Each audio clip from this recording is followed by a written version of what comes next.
du détachement de circulation routière de la 3e DIC, la 61e compagnie de circulation routière est créée le 1er mai 1946. Le lieutenant Vignardou est son premier commandant d'unité. Elle est stationnée à l'intérieur du périmètre de l'hippodrome de Futeau, situé à la périphérie de l'agglomération Saigon-Cholon. Les zones d'activité de la compagnie qui lui sont dévolues se situent sur le territoire du Cambodge pendant un certain temps et en Cochinchine. Les missions qui lui sont confiées sont protection des trains Biennois-Mito, circulation routière dans Saigon-Cholon et sur les axes empruntés par les convois, patrouille dans Cholon et au port de Saigon, participation à certaines opérations et notamment à l'opération Méga au Cambodge, régulation des transports aux sorties de l'agglomération, fléchage et pilotage aux points sensibles, reconnaissance itinéraire et sécurité de son cantonnement.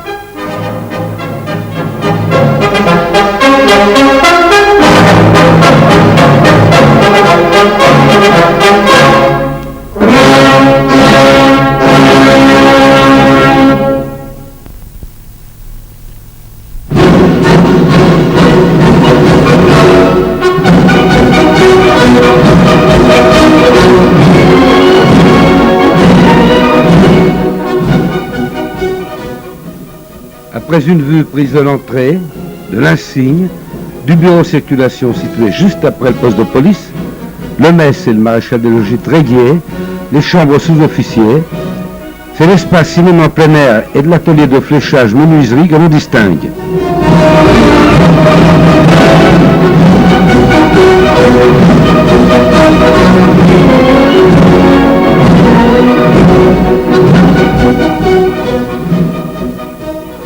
Le brigadier chef Fritsch et Vogel s'échangent des nouvelles de l'Alsace devant l'atelier auto.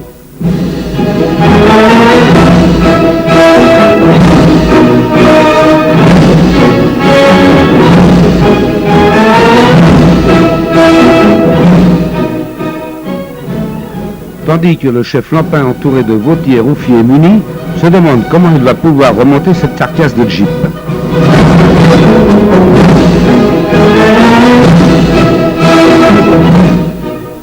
La station-service était, entre autres choses, la fierté du capitaine Esvan, qui a ainsi doté l'unité d'un outil de travail indispensable et performant.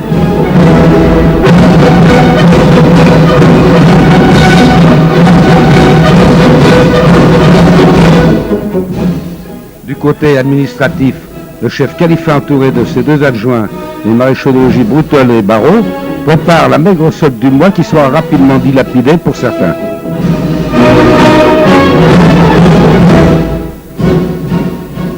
En soutirant une partie des soldes, le mess améliore la décoration de la salle à manger et aussi occasionnellement les menus des jours de fête de Noël, par exemple, en achetant des dindes que nous avons vues près de l'écran de cinéma.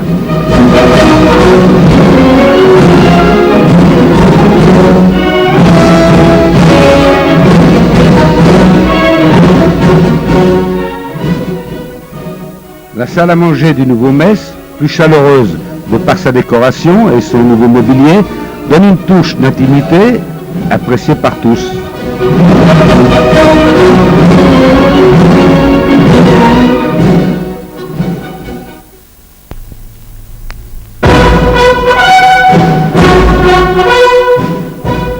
Depuis la cour du quartier, on aperçoit les tribunes de l'hippodrome.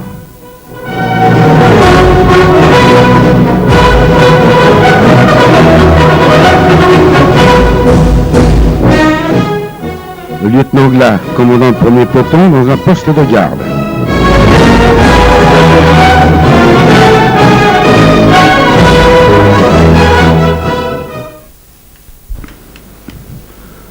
Voici représentée l'implantation des postes de contrôle et de la gare routière de Saigon.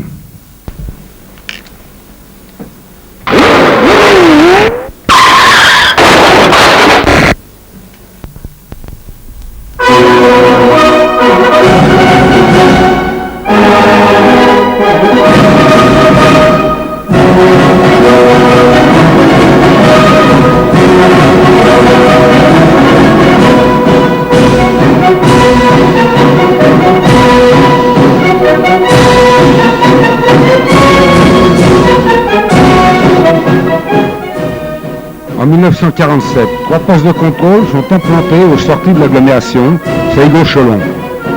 Le poste de Binloy a en charge la régulation de la circulation sur les axes Saigon-Dalat et Saigon-Banmetlot. Ce poste de Binloy, comme les 2 autres, assure sa propre sécurité. Avec de faibles moyens, chacun s'emploie à améliorer et consolider les défenses du poste, rendu chaque jour plus indispensable face au harcèlement fréquent du Viet Minh.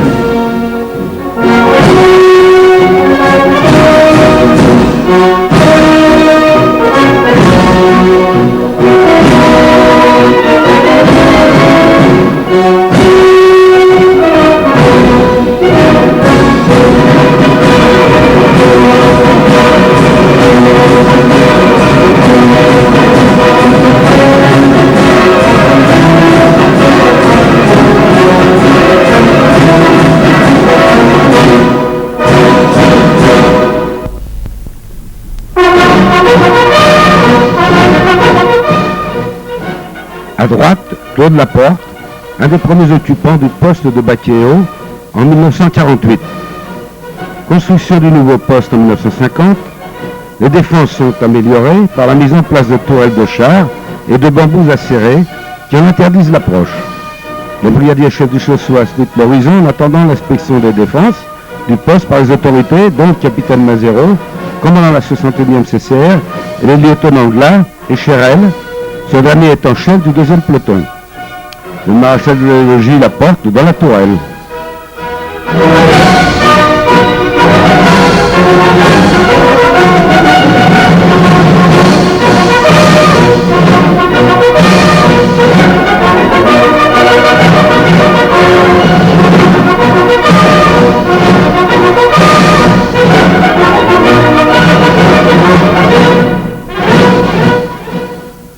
Le maréchal de logis Beaubateau s'accorde une pause, tandis que le brigadier chef du Chaussois contrôle un véhicule militaire.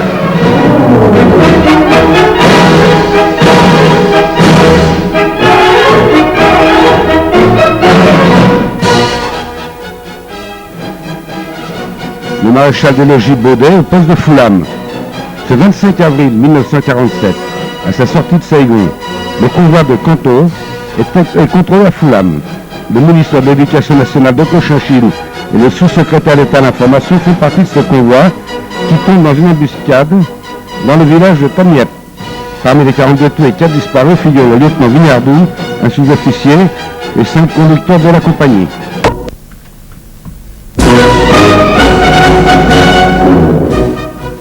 Chaque mercredi, un convoi d'environ 80 véhicules en direction de Locmine est formé à la gare routière de Tudomot.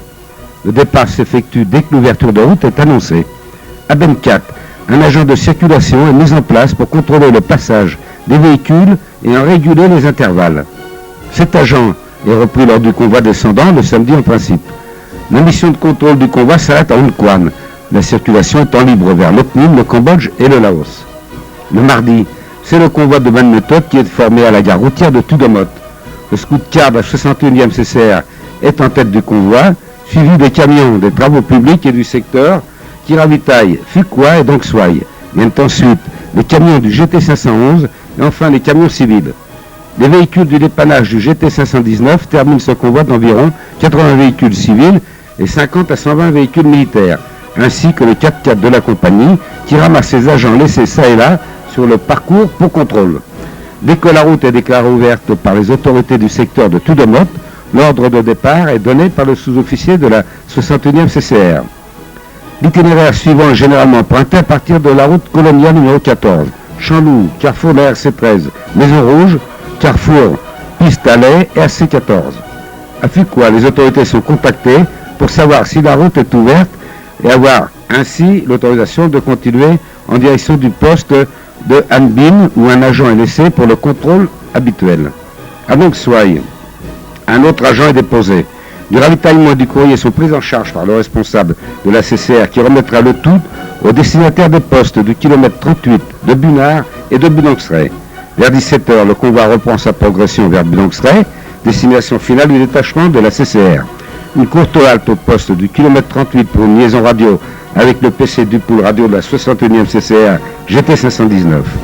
Autre halte au carrefour de Bunard pour information sur l'ouverture de route. À Budonxray, un autre agent est mis en place et restera jusqu'au passage du dernier véhicule du convoi. Un aller-retour jusqu'à l'ancien village de Butélimine est effectué. Ce village a été brûlé par le Viet Minh et reconstruit à Budonxray.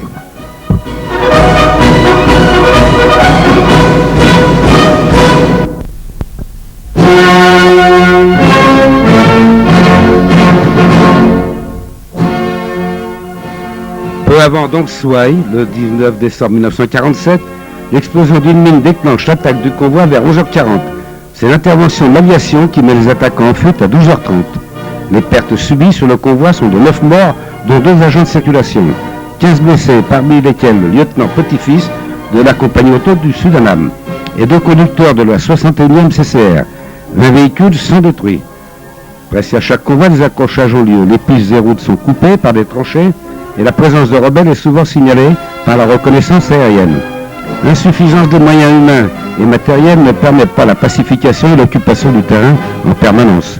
Ce qui amène le commandement à ériger des postes et tours de garde sur les axes routiers situés dans les zones les plus dangereuses.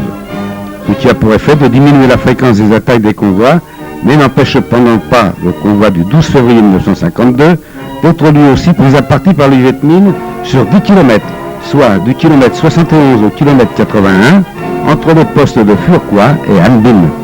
À 12h30, l'attaque générale est déclenchée de la tête à l'extrémité de la colonne qui comprend 60 véhicules, dont 24 camions de l'A2 566 CP. Elle est articulée en une première rame de 11 camions avec une escorte d'un scout-car et son soutien porté.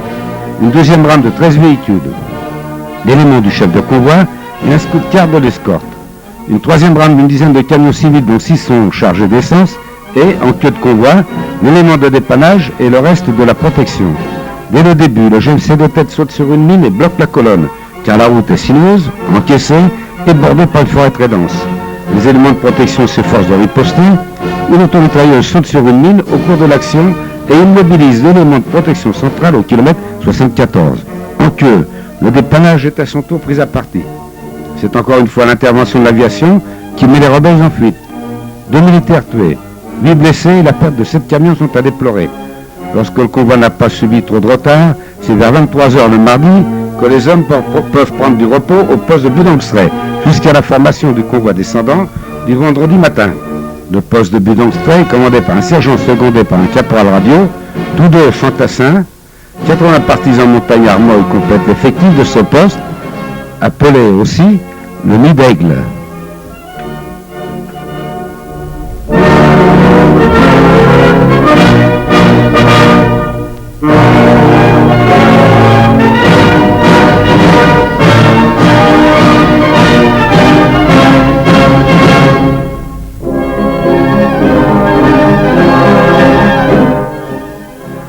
Les 2 journées de repos passées au poste sont employées à réparer et entretenir le matériel qui a souffert du mauvais état des pistes.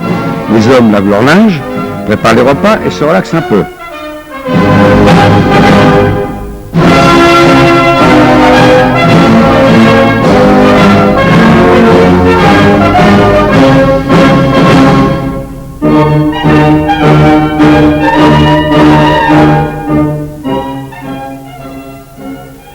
Pour améliorer l'ordinaire, certains n'hésitent pas à chasser le cerf et autres animaux en allant jusqu'aux 3 frontières, point de rencontre du Cambodge, de l'Annam et de la Cochinchine.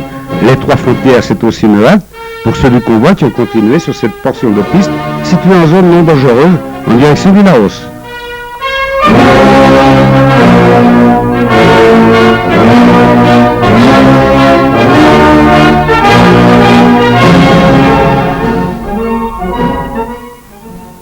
Un civil bien connu à la 61e CCR, ancien du corps expéditionnaire, M. Bourdin, il tient avec sa femme vietnamienne une paillote bar-restaurant. Forestier et chasseur, il fournit en viande de chasse une partie du convoi.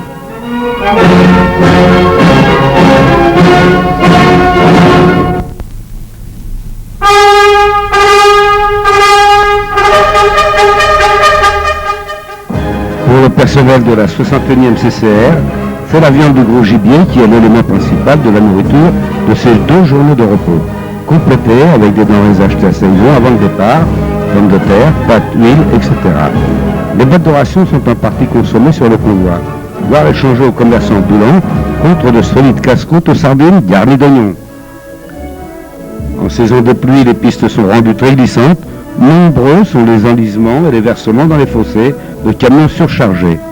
Autant de travail supplémentaire pour l'équipe de dépannage. Un GMC a ramassé un planton sur la piste après le passage du dernier véhicule du convoi.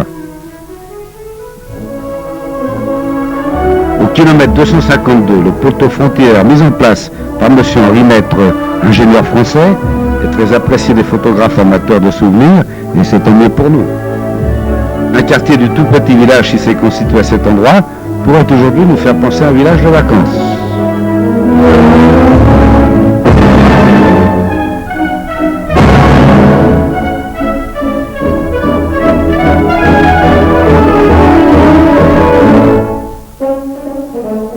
Ces vues du convoi de Ben Méthode et du Laos prises le 23 septembre 1949 démontrent à quel point une telle colonne entourée de cette envahissante végétation est une proie facile pour le Viet Minh.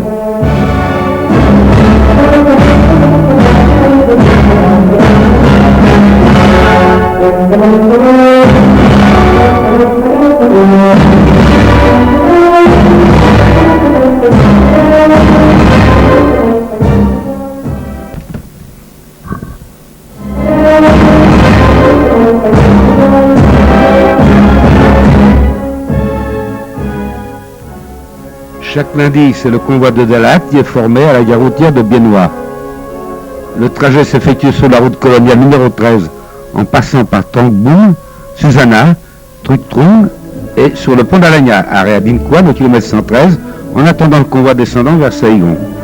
Le 1er mars 1948, le convoi montant est attaqué entre le pont d'Alagna et le kilomètre 113.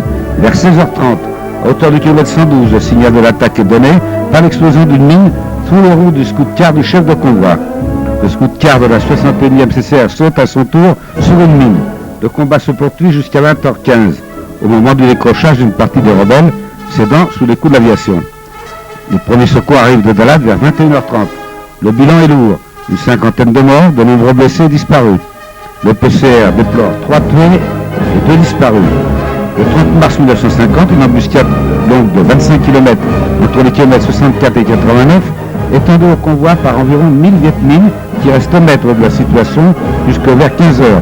Des pertes sont de 10 tués ou disparus, 3 blessés et 22 véhicules brûlés. Le kilomètre 113 en 1948.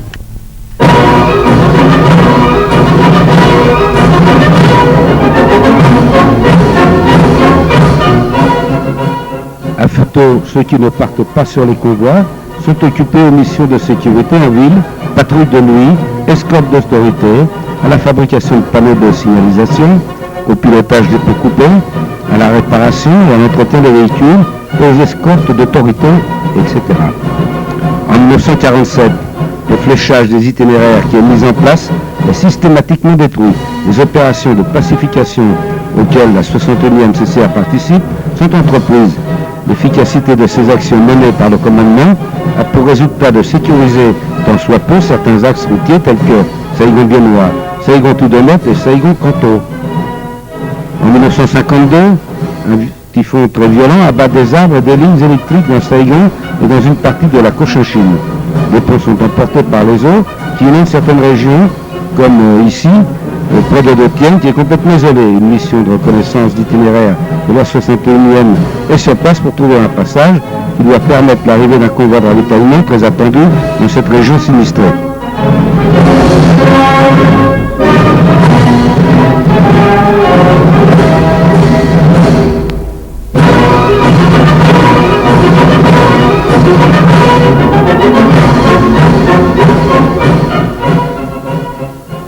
Les plantations de VA ne sont pas épargnées non plus par une guérilla qui veut imposer sa doctrine à ceux qui ne se rallient pas à la cause Viet Minh. À une époque où n'existe pas encore le plastique et ses dérivés, des centaines voire des milliers d'hectares de plantations sont dévastés par la coupe des arbres qui produisent le précieux latex, donnant au paysage un aspect de désolation. Les transmissions radio de la 61e sont intégrés au pool radio commun à la 61e CCR et au GT 519. Le maréchal de logis Menu et son Dodge 66 blindé sont les dignes représentants de la compagnie au sein de ce pool radio.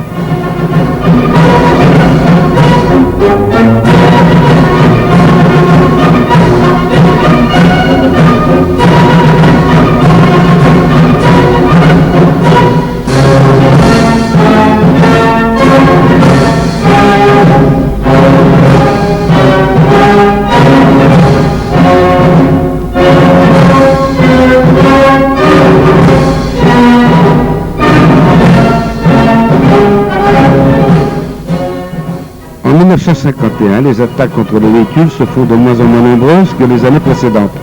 Mais les Viettes restent toujours très actifs dans d'autres secteurs d'activité, tels que attaque des transports fluviaux et coupure de ponts, ce qui rend nécessaire la mise en place des bacs, ou bien, comme ici à Paname, d'un pont flottant, où deux postes de pilotage de la 61e CCR assurent la régulation du trafic.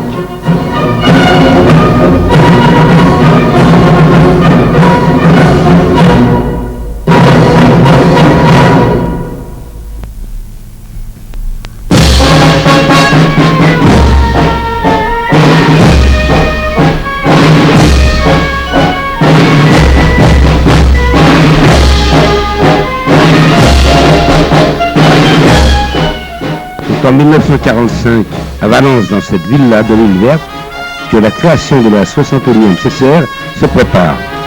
À Saint-Raphaël, avant l'embarquement pour l'Indochine, le chauffeur Gigandet, marqué d'une croix sur la photo, a disparu le 25 avril 1947 avec le lieutenant Villardou.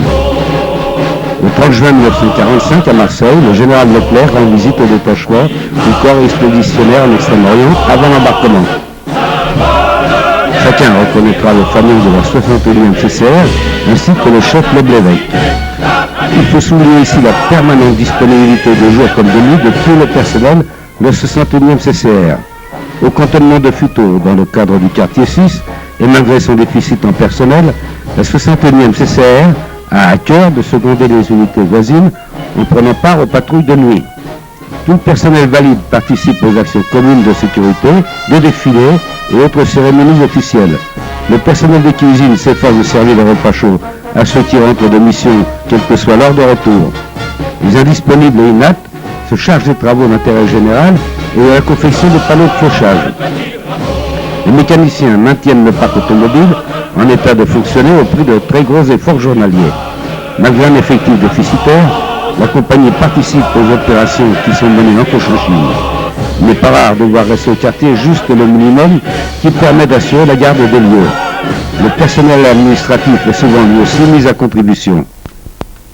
Au retour des convois et autres missions, il faut vite se laver et se changer pour prendre son tour de garde, malgré une fatigue accumulée depuis plusieurs jours.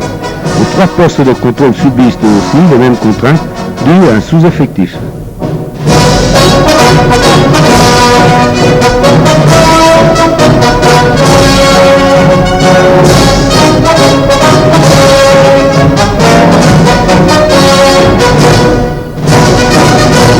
Tous ces fiers enfants de la Gaule allaient sans rêve et sans repos, avec leurs fusils sur l'épaule, courage au cœur et sac au dos.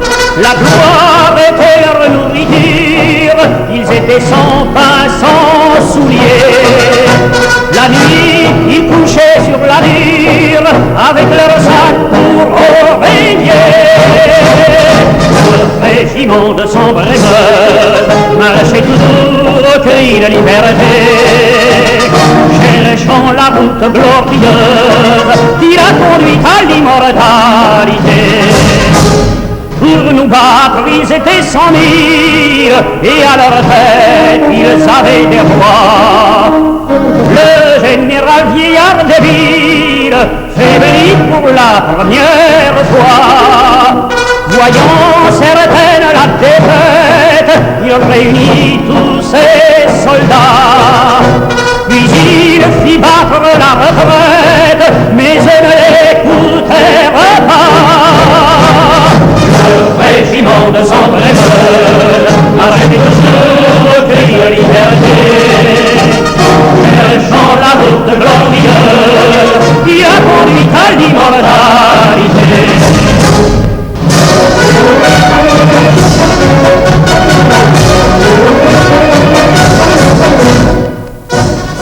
chef Le Blévesque nous fait profiter de son talent de dessinateur sur base de GMC, ce qui égaye l'atmosphère malgré la chaleur des piqûres de moustiques. Il nous rappelle aussi que c'est Noël. À cette occasion, un repas pris en commun réunit officiers, sous-officiers et hommes de troupe. En voyant ces beaux farouches, l'ennemi pleura. Une petite promenade en cyclo dans les rues de Cholon est un moment de détente bien agréable pour Yobé. Le 1er novembre 1948, au cimetière de Dachau, enterrement de Gilbert Verhegen, décédé accidentellement entre Toulouse et Binoy. Avec les brigadiers Lopez et Pagès, il était, de la 61e CCR, l'un des trois rescapés de l'attaque du convoi de Dalat et du 1er mars 1948. Au Cap Saint-Jacques, le 1er novembre 1954, la 61e CCR change de nom et devient la 261e CCR. Avec la fin des hostilités, c'est davantage une page qui est tournée. C'est une barrière qui ferme la route à la poursuite de la brillante épopée de cette belle unité du train à laquelle, tout comme mes camarades, je suis très fier d'avoir appartenu. Et par Saint-Christophe, vive le train!